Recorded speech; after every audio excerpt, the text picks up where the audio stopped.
오늘 본문 창세기 15장은 좀 이해하기 어려운 내용입니다. 무슨 말인지 무슨 내용인지 이해가 어렵다는 얘기가 아니라 하나님께서 정말 이러셔도 되나 싶을 만큼 하나님이 이해가 안 되는 거고, 심지어는 조금 민망할 정도로 하나님 모습이 이해가 안 돼요.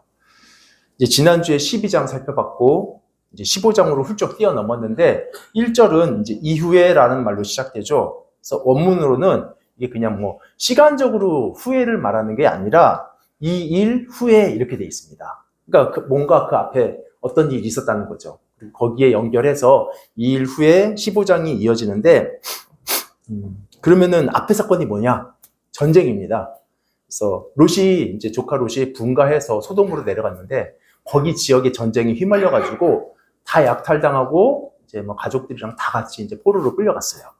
이 소식을 들은 아브라함이 이제 종들 데리고 밤에 기습을 해서 그 사람들, 재물들 다 찾아옵니다. 근데 여러분, 아브라함이 기습했을 때 적군이 사상자가 많았다라기보다는 이 사람들이 그냥 도망가고 흩어져 버렸기 때문에 전열을 정비하면 얼마든지 이제 다시 또 쳐들어올 수 있습니다. 그리고 이게 밤에 기습한 거라서 그게 성공한 거지, 이게 정말 정명승부였으면 안 되거든요. 그러니까 아브라함 입장에서 이 보복이 걱정되는데 얼마나 두렵겠어요? 매일매일이 두렵겠죠? 그래서 이런 상황에서 이제 이 일 후에 하나님께서 나타나신 거예요. 먼저 우리 1절을 같이 읽어보겠습니다. 자, 시작. 이후에 여호와의 말씀이 환상 중에 아브라함에게 임하여 이르시되 나는 네 방패요 너의 지극히 큰 상급이니라. 제일 먼저 두려워하지 말라라는 말씀부터 하셨어요. 그리고 내가 너의 방패다. 보호해 주신다는 약속이죠. 내가 너의 방패다. 근데 여러분, 이게 자세히 보시면 보호에 대한 말씀만 있는 게 아니라 하나가 더 있죠. 나는 너의 지극히 큰 보상이다. 상급이다. 상급이 이제 보상이라는 뜻도 있는데요. 이건 선물하고는 좀 다르잖아요. 상급이나 보상은 그냥 막 기준 없이 주는 게 아니라 뭔가 잘한 거에 대해서 주는 게 보상인데, 아브라함이 잘한 게 뭐죠? 딱히 상급을 줄 만한 그런 업적이 있나요? 근데 굳이 억지로 찾아보면 하나님께 순종해서 가나안 땅에서 지금 왔다는 거, 그리고 살고 있다는 거, 이거 말고는 없는 것 같아요. 그것도 사실 충분히 상 줄 만한 일이죠. 순종해서 왔고 여기서 계속 살고 있고. 근데 여러분, 그렇게 하나님께 순종했어요. 그리고 여기서 살고 있는 아브라함한테 지금 도대체 뭐가 남아있나요? 그 당시에는 번성이라고 하면은요, 재산이나 소유가 많아지고 땅이 많아지고 자손들이, 특히 자손들이 많아지는 것인데, 지금 땅 한 평도 없고 아들도 한 명도 없습니다. 후계자로 여겼던 롯은 분가해서 나가버렸고, 그러니까 이제 종들 중에서 후계자 삼아야 되는 상황이에요. 여러분, 그 당시에는 자손이 많은 게 신의 축복으로 여겨진 시대니까 이 상대적으로 불임은요, 저주스러운 겁니다. 12장에서 기억하시죠? 아브라함을 복이라고 하셨어요. 근데 정작 현실에서 아브라함은 자식 한 명 없는 저주스러운 인물이에요. 그런 상태로 어제와 똑같은 오늘 이렇게 계속 똑같이 10년 가까이 반복하면서 살아왔습니다. 여러분, 그러면 어때요? 지쳐요. 세월이 가면서 지쳐요. 근데 이 시점에서 참 아브라함이 두려움 가운데 있을 때, 또 이런 지침 가운데 있을 때 하나님께서 찾아오신 거죠. 그래서 내가 너의 상급과 보상이다. 또 분명히 있다, 상급. 내가 너의 보상이야. 이렇게 말씀하셨습니다. 여러분, 이게 아브라함에게 큰 위로가 됐을 거예요. 내가 너의 방패다. 이 말씀이 정말 그 보호에 대한 안심이 됐겠고, 내가 너의 상급이다. 정말 감사하죠. 그런데 조금 잘 생각해보면 약간 좀 아쉬움도 남아요. 이 부분에서는. 우리가 방금 읽은 개정개혁은요, 원문 그대로 잘 번역된 경우입니다. 근데 대부분 많은 한국 번역들이나 아니면 영어 성경들도 이 구절을 좀 다르게 번역해놨어요. 그래서 내가 너에게 아주 큰 보상을 주겠다라든지, 아니면 너는 아주 큰 보상을 받을 것이라 라든지, 그래서 하나님께서 아브라함에게 뭔가 큰 보상을 주시는 것으로 번역했지만 원문은 우리가 읽은 그대로입니다. 내가 너의 아주 큰 보상이다. 그러니까 하나님 자신이 보상이라는 거예요. 왠지 좀 약간 2% 아쉽지 않아요? 내가 너에게 큰 보상을 주겠다. 다른 번역들처럼. 그랬으면 뭐 정말 아멘이 나오는데 내가 너의 보상이야. 이러면 좀 예를 들어서 아내가 이제 뭐 화단 정리를 해달라고 그래가지고 하기는 싫은데 열심히 이렇게 해주면 아내가 고마우니까 이제 그거 다 마치면 상으로 맛있는 거 해준다고. 그러면 또 내심 기대되잖아요. 먹을 거 좋아하니까. 그래서 이제 뭐 열심히 해요. 그래서 이제 다 마치니까 뭐 주지? 이렇게 기대했는데 딱 끝나니까 아내가 상이라고 하면서 짜잔 이래요. 아니 맛있는 거 준다면서 그러니까 스윗한 허니 이러면 이거 화단 다시 엎어야 되나 뭐 이런 생각도 들고. 근데 지금 내가 너의 지극히 큰 상급이다. 이 말씀에 아브라함이요. 감사보다는 반응이 시큰둥이에요. 감사하다는 말은 없고 2절에서 하나님 저에게 뭘 주실 겁니까? 이렇게 묻거든요. 이게 사실 글의 뉘앙스나 뭐 분위기는 번역을 하면 그게 많이 뭐 나타나지 않고 사라지는데 이제 그러니까 원문으로 보게 되면 2절과 3절에 삐친 분위기예요. 2절에서 상속자라는 단어로 워드 플레이 하는 것도 그렇고요. 여기만 다른 단어 쓰거든요. 그리고 자식이 없다는 말도 그냥 나는 자식이 없다. 나는 차가 없다. 나는 집이 없다. 그런 have no son 뭐 이게 아니라 그냥 무자식을 의미하는 아리리라는 형용사를 씁니다. 이게 성경 용례에서 어떤 때 쓰이냐면 아예 정말 자식이 없는 상태로 이렇게 딱 결정난 상황들 뭐 그렇게 죽었든지 뭐 그런 정말 무자식 이제 이럴 때 쓰는 표현이었고 그 어원도 아라르가 뭐냐면 자식이 없음 뭐 빈궁한 상태, 헐벗은 상태, 또 무너진 상태 이런 거 말하는 거예요. 그러니까 지금 나는 자식이 없습니다 라고 그냥 뭐가 없다, 있다 그걸 얘기하는 게 아니라 마치 확정적인 무자식인 것처럼 나는 아리리하게 살고 있습니다. 이렇게 말해요. 그리고 이거를 그 다음 절 3절에서는 더 노골적으로 솔직한 심정으로 말합니다. 사실 2절과 3절은 아브라함이 쭉 얘기한 거예요. 그런데 성경은 굳이 2절과 3절을 쪼개서 시간차를 보여줘요. 아브라함이 이르되 3절에서는 아브라함이 또 이르되 하면서 나눠놨거든요. 시간차로. 2절에서는 근데 2절하고 3절은 똑같은 내용입니다. 사실. 2절에서는 저는 자식이 없습니다. 그래서 엘리에셀이 제 상속자입니다. 이렇게 말했는데 시간차 두고 3절에서는 반복은 하는데 좀 섭섭한 마음이 여기 묻어요. 그래서 하나님께서 저한테 자식을 안 주셨습니다. 그래서 엘리에셀이 저의 상속자입니다. 똑같은 말을 좀 뒤에는 다르게 하죠. 하나님께서 안 주셨다라는 것으로. 이제 좀 원망의 본심이 좀 나오는 겁니다. 여러분, 아브라함이 왜 아리리하죠? 남들 다 있는 자식 자기만 없어요. 여러분 참고로 성경에서 최초의 불임으로 명시된 사람이 아브라함입니다. 남들 다 있는데 자기만 없는 거예요. 다산이 축복인데 왜 자기는? 그리고 이제 번역에서 필터링이 돼가지고 안 나오긴 하는데 이제 보세요라는 말이 막 말마다 붙어요. 3절에서. 그래서 그냥 하나님이 저에게 자식을 안 주셨습니다가 아니에요. 원래는. 보세요. 하나님이 저에게 자식 안 주셨어요. 보시라고요. 집에서 길린 자가 제 후계자가 될 겁니다. 이렇게 이제 감탄사들은 다 생략이 돼버렸는데 결국 하나님께서 내가 너의 큰 상급이다. 이 말씀에 대한 아브라함의 첫 반응은 아들을 주시지 않는 그거에 대한 원망, 이게 섞인 토로예요. 그래서 4절에서는 하나님께서 거기에 대해서 응답하시죠. 엘리에셀 아니야. 네 몸에서 날 사람이 네 후계자야. 이 말씀은 아들 낳을 거라는 얘기잖아요. 그렇죠?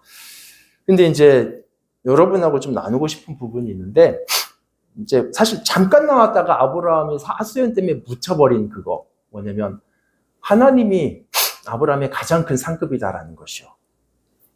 이 말씀을 들은 아브라함은 뭘 주실 겁니까? 하나님 이걸 묻지만 사실 하나님은 처음에 내가 네 상급이다라고 말씀하셨거든요.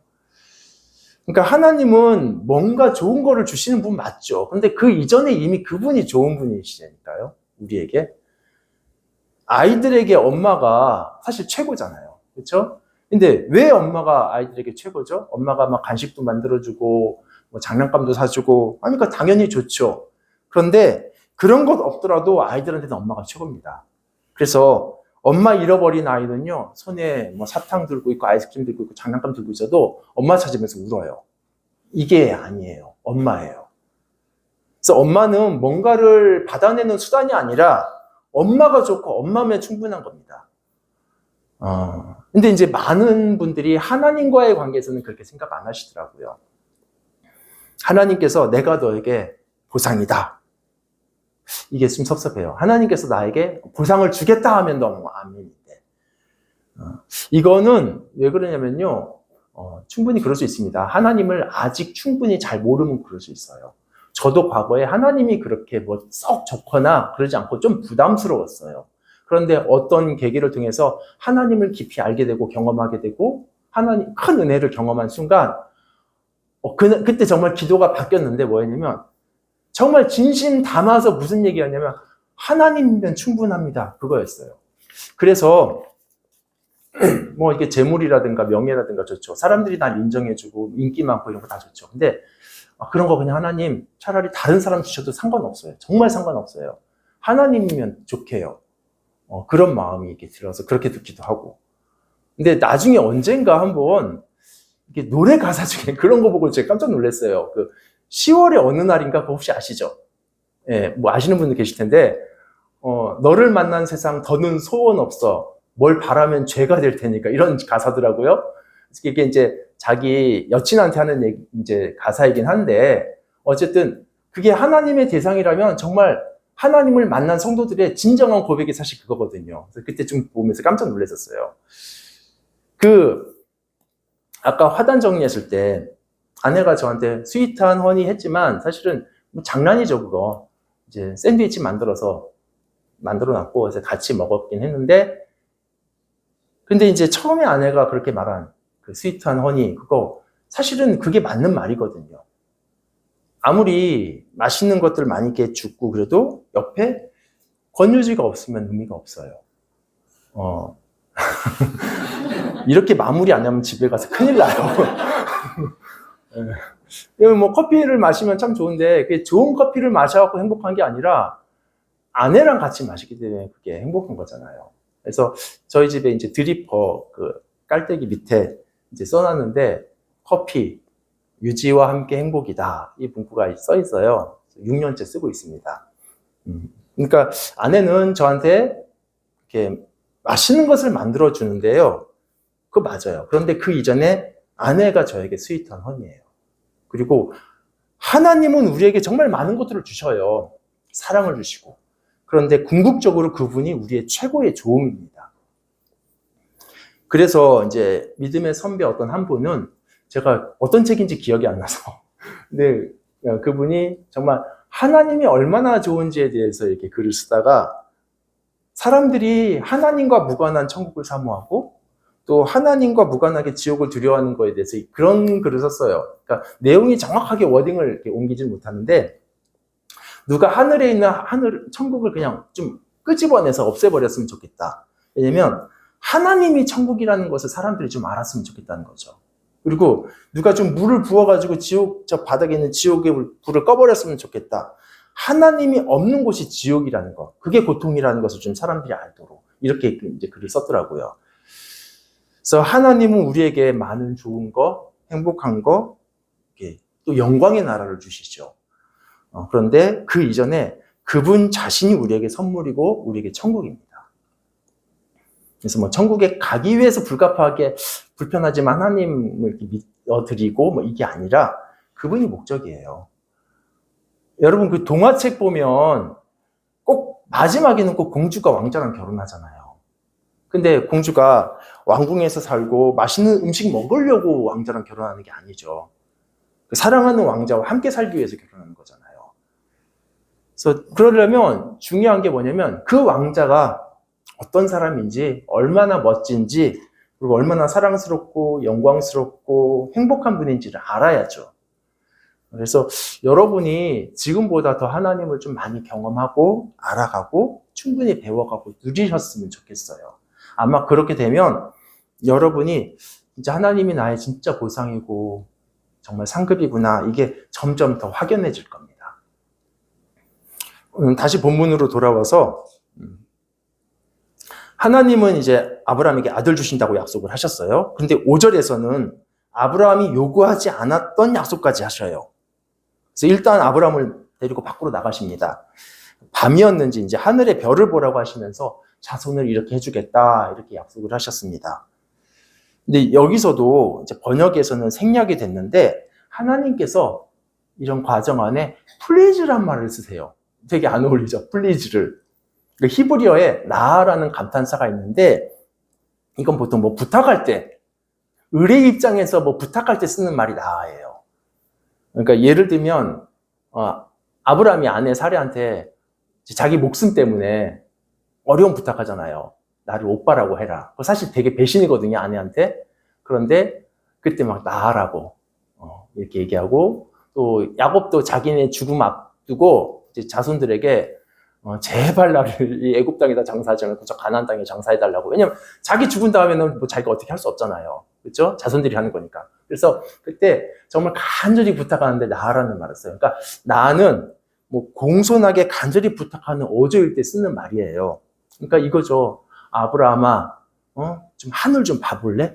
이런 거. 사실 이 장면에서 하나님과 아브라함의 분위기가 좀 되게 어색해요. 왜냐면 하나님과 인간의 위치를 고려한다면 지존자께서 나라는 단어를 쓰는 거는 정말 이상한 거, 합당치가 않거든요. 이거 하나님이 쓰실 말이 아니거든요. 누가 뭐래도 하나님이 갑인데 마치 을인 것처럼, 그러니까 마치 좀 마음 상한 자식을 위로하는 부모님 같다라는 생각이 들어요. 그래서 자손을 이렇게 별처럼 많게 해주시겠다, 이 약속에 대해서 근데 아브라함이 믿었습니다. 여러분, 이 약속은 사실은 아주 먼 미래의 일이기 때문에 그 성취 여부를 아브라함이 확인할 수 없어요. 그럼에도 아브라함은 이 약속을 믿었어요. 그러니까 하나님 그분을 믿기 때문에 그분의 약속도 믿는 겁니다. 그래서 이것이 믿음이고 하나님께서는 이 믿음을 의롭다라고 인정하셨어요. 그리고 아브라함은 정말 그 약속을 믿는 그대로 나머지 인생을 그 약속에 기반해서 살아갑니다. 그리고 그 자손들도 마찬가지예요. 그 약속을 기반으로 이렇게 살아가요. 어쨌든 이게 바로 믿음입니다. 시간은 굉장히 오래 걸려요. 근데 이제 오늘 사실 여러분하고 구체적으로 나누고 싶은 내용은 이제 그 7절 이하인데요. 이 부분인데 이제 하나님과의 언약입니다. 그래서 지금까지는 하나님께서 을의 입장에서 아브라함을 막 이렇게 설득하고 그런 장면이었지만 7절 이하에서는요, 더 이해가 안 돼요. 이건 완전히 슈퍼 울트라 을이에요. 그래서 나 정도가 아닙니다. 이렇게까지 하셔도 되나? 이런 싶은. 하나님께서 가나안 땅을 아브라함에게 주시겠다고 하셨죠? 여기서 아브라함이 묻습니다. 하나님, 제가 이 땅을 갖는다는 걸 어떻게 합니까? 왜냐면 지금 여기 빈 땅 아니거든요. 이미 여러 민족들이 서잡고 살고 있어요. 그리고 자기는 지금 땅 한 평도 없어서 집도 못 짓고 천막에서 살고 있는데 이 땅이 내 거요? 이거 어떻게 알죠? 이때 하나님께서 아주 특이한 말씀을 하셨는데 우리 9절을 같이 읽어보겠습니다. 자, 시작. 여호와께서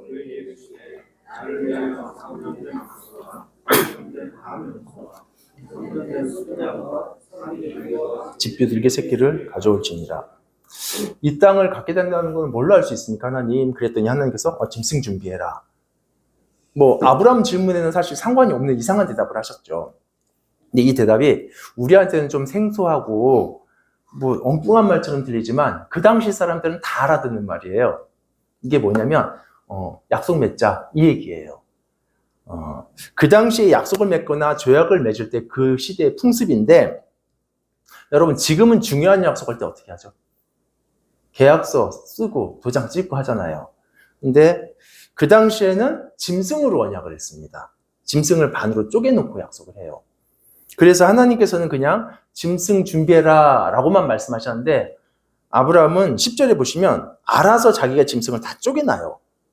마치 계약서랑 도장 가져와 이러면 그것만 가져오는 게 아니잖아요. 볼펜도 가져오고 인주도 안 시켜도 가져오는 것처럼 뭔지 아니까, 지금 짐승 준비해라라는 말이 무슨 말인지 아니까 약속하자는 말이라서 안 시켜도 미리 다 쪼개놨습니다. 그럼 그 당시 사람들은 어떻게 약속을 했냐면 두 사람이 이제 의형제를 맺는다 쳐요. 그러면 이제 소나 양 뭐 이런 걸 갖다 놓고 반을 쫙 쪼개요. 근데 여러분 이게 칼로 쫙 하면 쪼개지나요? 두부가 아닌데 무협지에서나 가능하죠. 그런 거는 거의 뭐 이게 칼이나 도끼 같은 걸로 거의 패다시피 해가지고 쪼개고, 그리고 이제 그 사이를 쭉 벌리면 이제 길이 생기겠죠. 그럼 여러분 거기가 피는 뭐 말할 것도 없고 뭐 뼈 조각, 뭐 살점들 이런 거, 그리고 바닥에는 짐승의 내장이 막 흘러 있고 좀 끔찍한 장면입니다. 근데 이 끔찍한 징그러운 길을 이 둘이서 손잡고 걸어가는 거예요. 우리는 의형제가 되겠습니다. 앞으로 배신 안 합니다. 그러면은 그렇게 지나가면요, 그때 거기서는 언약을 맺은 거예요. 그리고 이제 그 짐승은, 사체는 매장 안 하고 그냥 이렇게 방치해서 뭐 새들이나 들짐승이 막 먹게 끔찍하게 놔둬요. 이게 이제 그 당시 고대 근동에 언약하는 풍습이에요. 그래서 18절에도 아예 명시로 나와 있죠. 이렇게 딱 끝나고 나서 이걸 제사라고 부르지 않고 언약을 세웠다 이렇게 말을 합니다. 그러니까 이 언약의 의미가 뭐냐면요, 만약 둘 중에 언약을 배신하면 이 죽은 소처럼 되겠다 그 뜻입니다. 그러니까 이거 자주 하는 거 아니고 함부로 할 것도 아니에요. 그래서 야 우리 내일 영화 보러 갈까? 그래 닭 자르자 뭐 이렇게 안 해요. 뭐 이건 정말 목숨 걸고 하는 거기 때문에. 그래서 이제 예를 들면 뭐 국가 간의 조약이라든가 왕하고 할 때, 그래서 보통은 둘이 지나갑니다. 근데 이건 평등할 때고요. 불평등 조약일 때는 약자만 지나가요. 그래서 이제 약소국이 강대국에게 우리가 해마다 조공 얼마를 바치겠습니다 말하고 이제 혼자 지나가요. 그러면 약소국이 어기면 그 반으로 쪼개지는 거고 강대국은 책임 없고. 그래서 고대 근동 자료 중에 뭐 여러 이런 것들이 많이 담겨 있는데, 세필의 조약이라는 거 보면은요, 미티엘이라는 왕이 이제 강대국하고 이게 언약 맺는 장면이 나와요. 거기에 이제 어떤 문구가 있냐면 그 송아지를 찢은 것처럼 이제 언약을 배반했을 때요, 그를 찢을 것이다 뭐 이런 내용이 나와요. 사실은 좀 더 끔찍하게 나옵니다. 자세하게 되게 길거든요. 그 예레미야 34장에도 이게 나와요. 한번 같이 볼까요? 18절인데 예레미야 34장 18절 같이 읽습니다. 시작.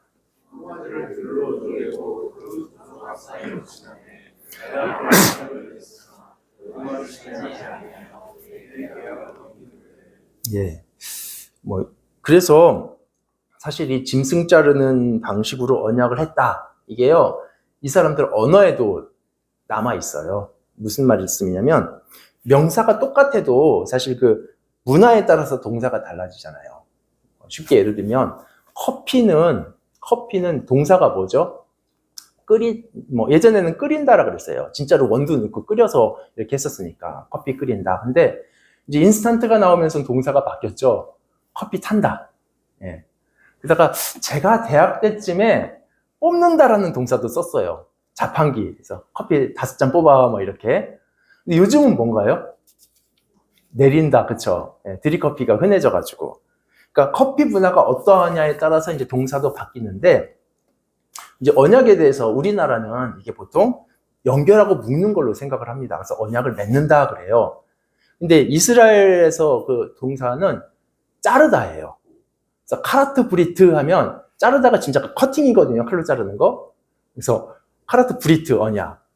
그래서 왜냐면은 짐승을 반으로 자르던 그런 문화 안에서 동사가 생겨가지고 이렇게 된 거거든요. 그래서 우리나라 말로는 언약을 자르다 그러면 이건 언약 깨자는 뜻인데, 여기서 언약을 맺는 겁니다. 어쨌든 이렇게 짐승 쪼개놨어요. 그리고 준비 끝났어요. 이제 하나님만 오시면 되죠. 여러분 이 언약은 깨지면 책임 당사자가 이 소처럼 죽는 무거운 언약이라서 아브라함 자신도 그렇고 하나님도 목숨 걸고 하는 언약입니다. 절대 언약 배신하면 안 돼요. 일단 맺고 나서는.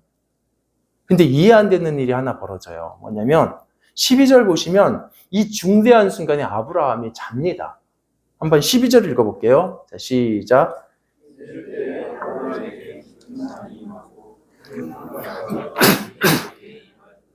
예, 그리고 바로 이어지는 13절에서 하나님께서 무거운 말씀 하시는데 13절도 읽어보죠. 자, 시작. 너는 반드시 알라.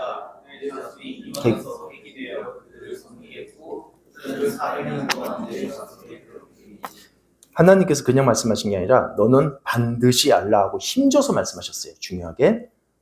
내용이 아브라함 자손들이 400년 동안 종살이 한다라는 내용입니다.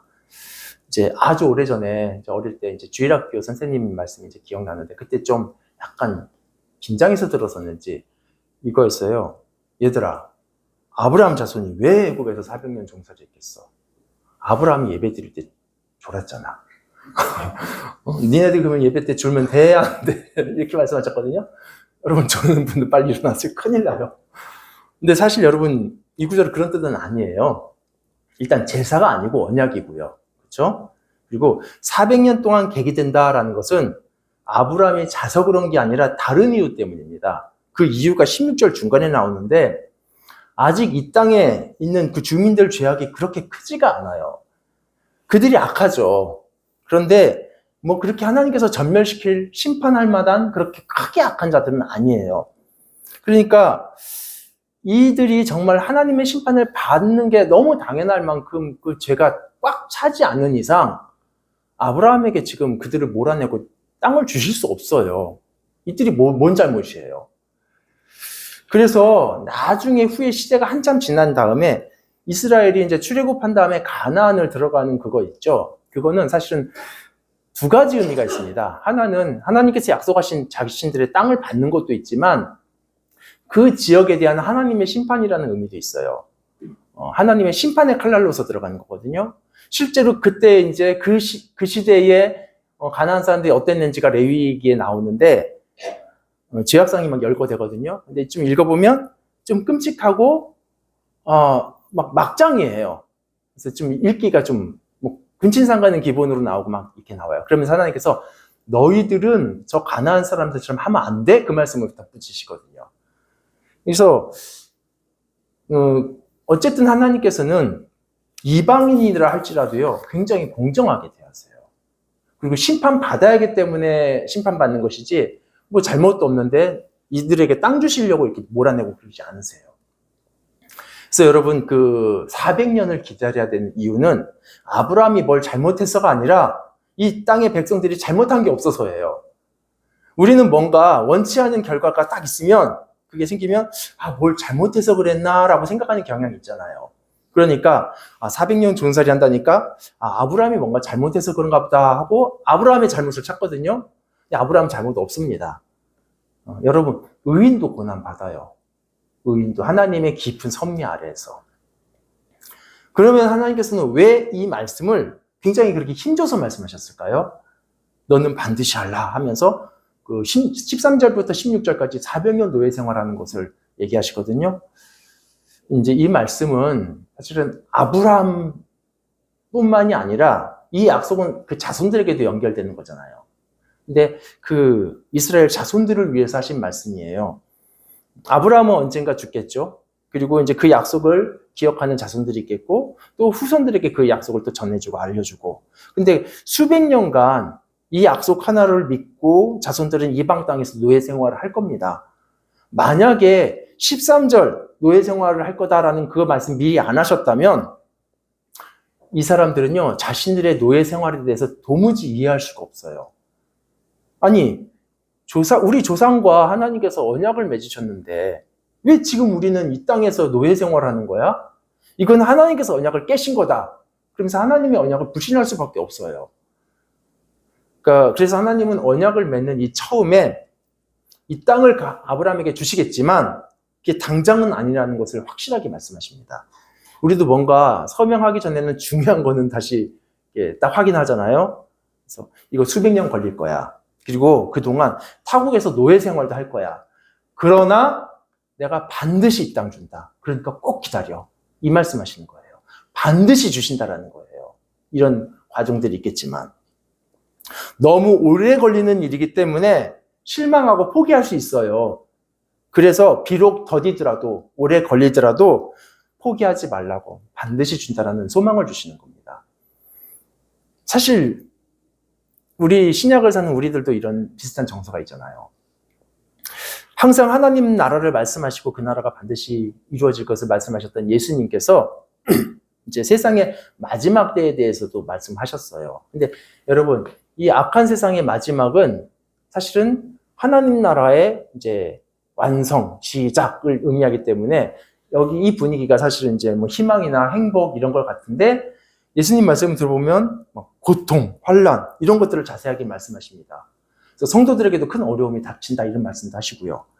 그래서 이제 말세 그러면 대부분의 성도들은 두려움이 있어요. 근데 사실은 이 말씀의 취지는 그럼에도 불구하고 주님께서 오신다 이 말씀을 하신 거거든요. 그러니까 두려워하지 말라 이런 것들이 있어도 이 말씀이 취지예요. 만약에 예수님께서 미리 뭐 환란이나 말세에 대해 어떤 고통 이런 걸 말씀 안 하셨다면 정작 환란의 때를 지내는 성도들이 굉장히 크게 낙심할 수 있습니다. 왜냐면은 하나님 나라가 분명히 이루어진다고 하는데 체감되는 현실은 정반대잖아요. 극한 핍박, 환란. 그래서 더더욱 미리 말씀하셔요. 그래서 그때 그렇게 어려운 때가 오히려 완성이 가까운 것이고 하나님 나라가 정말 임박한 때라는 것을 미리 말씀해 주십니다.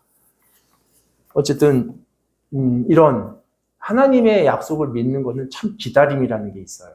긴 호흡으로. 이제 본문으로 돌아오면요. 어쨌든 언약을 맺는 이 엄중한 순간에 잠을 잔다라는 것 자체는 좀 이해가 안 되긴 해요. 그래서 12절을 보시면 해질 때라고 나오는데 초저녁이잖아요. 아니 누가 초저녁부터 자요?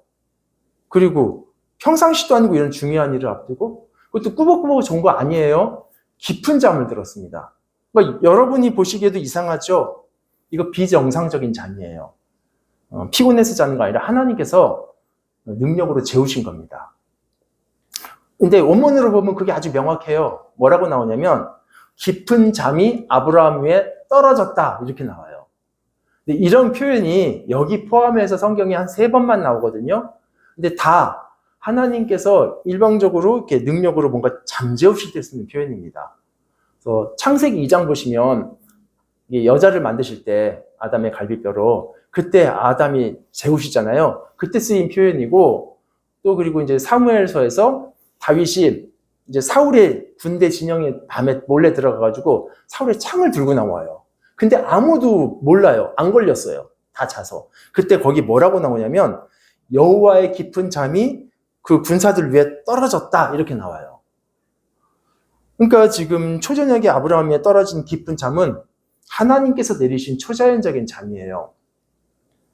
원래는 이제 하나님 오셔서 같이 손잡고 지나가야 됩니다. 근데 하나님께서는 재워버리시고 그리고 13절부터 16절까지 일방적으로 약속하신 다음에 그리고 나서 17절에서 그 쪼갠 고기 사이를 횃불이라는 상징으로 하나님 혼자 지나가세요.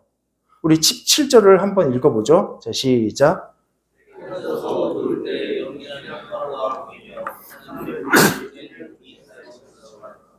예, 아까 말씀드린 대로 보통은 같이 지나가거나 아니면 불평등 관계일 때는 약자만 혼자 지나가는 건데 그러니까 하나님과 같이 지나가거나 아니면 아브라함 혼자 지나가는 게 맞아요. 근데 마치 하나님이 을인 것처럼 그것도 완전히 슈퍼 울트라 을이죠. 목숨 걸고 하는 건데 하나님 혼자 이 사이를 지나가셨습니다. 여기서 중요한 의미가 있어요. 왜 이렇게 하셨을까요? 만약 하나님께서 아브라함과 손잡고 그 사이를 지나갔다. 그러면 아브라함이 살아남을 수가 있을까요? 하나님은 늘 신실하시지만 아브라함은 100% 신실할 수가 없습니다. 배신할 때마다 죽어야 되니까 죽고 또 죽고 100번 고쳐 죽어도 부족해요. 만약에 하나님 책임 50%, 아브라함 책임 50% 했다면 이 약속 절대 성취 안 돼요. 하나님 때문이 아니라 아브라함 때문에. 그래서 이 약속이 성취되려면 그냥 하나님께서 처음부터 끝까지 100% 책임지시고 이 약속을 성취하는 것밖에 없습니다.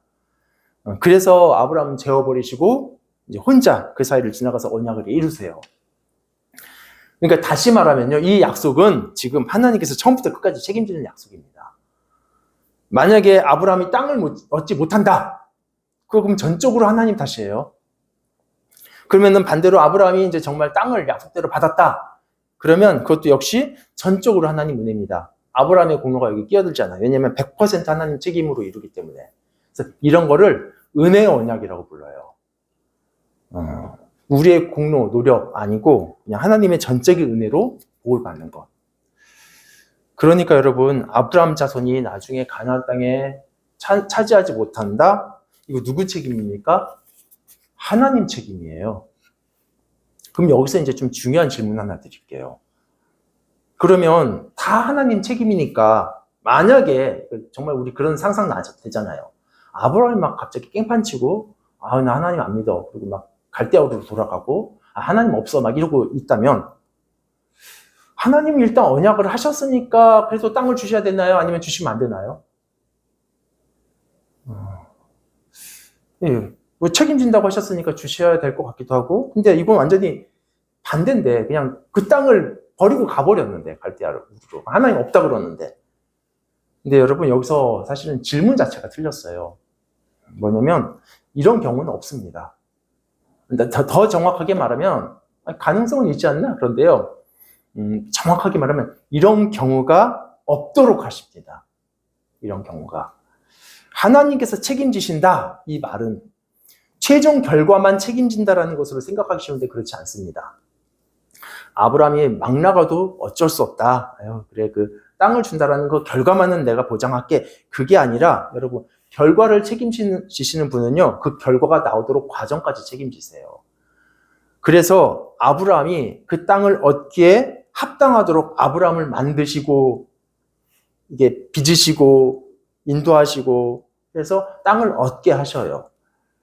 즉 하나님이 책임지시기 때문에 아브라함이 깽판 칠 수 없는 거고 할 수 있죠. 아브라함 같이 우리 같이 못된 사람이니까 죄성이 있으니까 얼마든지 칠 수 있지만 하나님이 방치를 안 하신다는 거예요. 그렇게 안 두신다는 거예요. 그리고 하나님께서 책임지시기 때문에 그래서 결국 아브라함이 그 땅을 소유하기에 합당한 사람이 됩니다. 그래서 사실 창세기의 쭉 이제 과정은요, 하나님께서 아브라함을 빚어가시는 과정이에요. 여러분 그 쉽게 예를 든다면 공수부대 아시죠?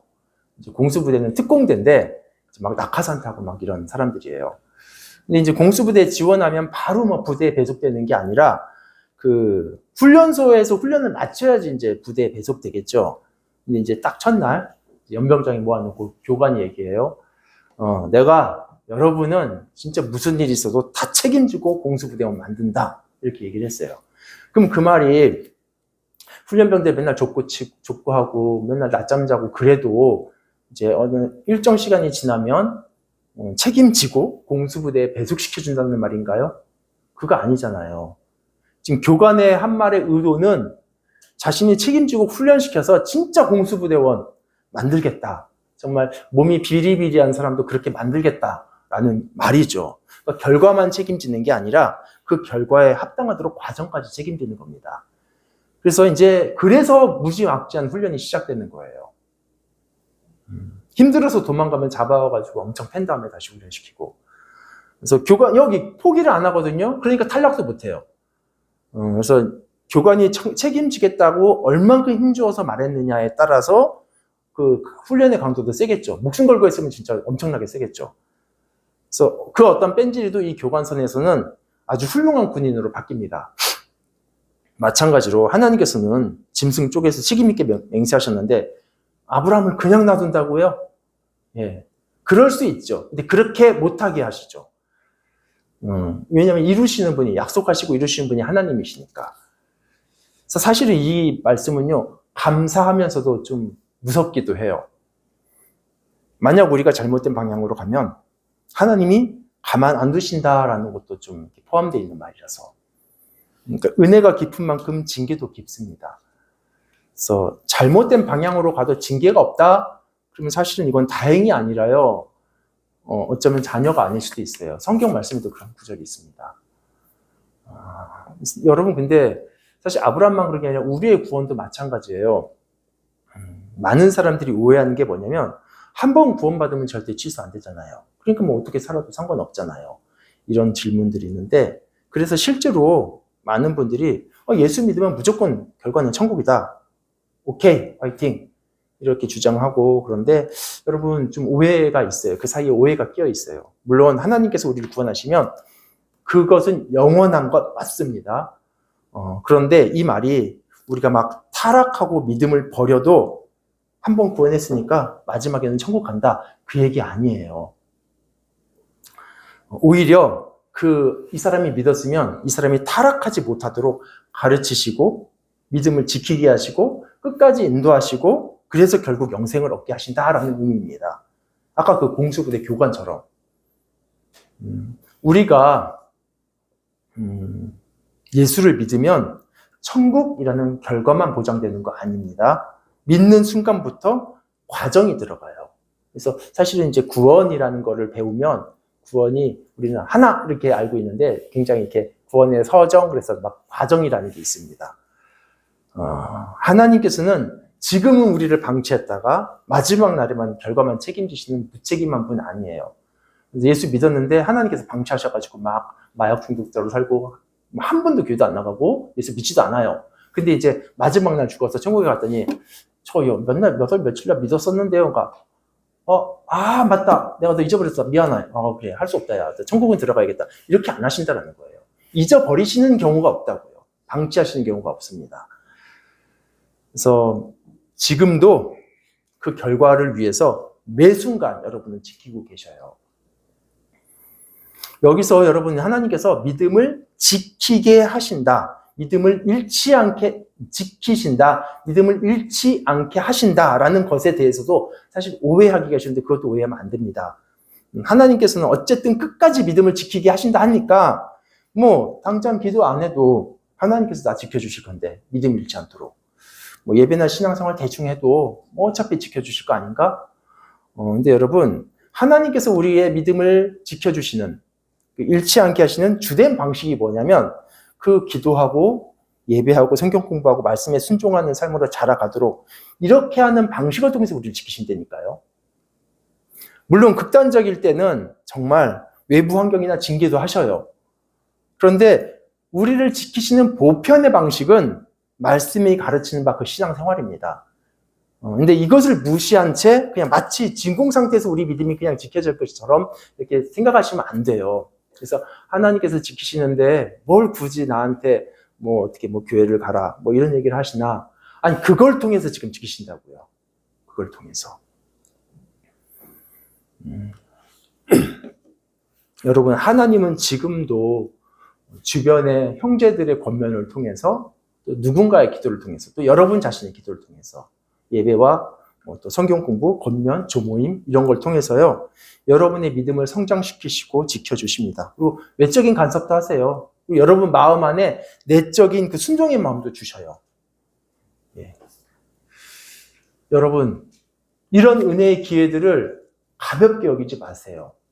내가 선택해서 예배 나왔지가 아니라 하나님께서 부르셨다고요. 여러분을 지키시는 하나님의 은혜의 기회들입니다. 그래서 마치 아무런 신앙생활 없어도 진공 상태에서 믿음을 지키는 거 아닙니다. 그래서 여러분 주일 예배만으로 이렇게 연명하시면 안 돼요. 정말 그거는 숨만 쉬는 최소한입니다. 좀 주중에 기도도 하시고요. 그리고 성경도 좀 읽으시고 그리고 여러분 신앙이 이렇게 지켜지는 데 있어서 공동체 굉장히 중요한 겁니다. 하나님께서 주신 선물이에요. 우리를 위해서. 이제 말씀을 정리하면 하나님께서는 자신의 자녀들을 방치하지 않기 때문에 이렇게 항상 지키시는데 정 안 될 때는 여러분 정말 비상한 방식으로 강한 징계도 하셔요. 근데 그 징계가 정말 행복한 고통인 거를 아셔야 됩니다. 여러분 가장 큰 저주는요. 하나님께서 그냥 두시는 거예요. 이걸 유기라고 하는데 유기는 구원의 반대말입니다. 그냥 두시는 거.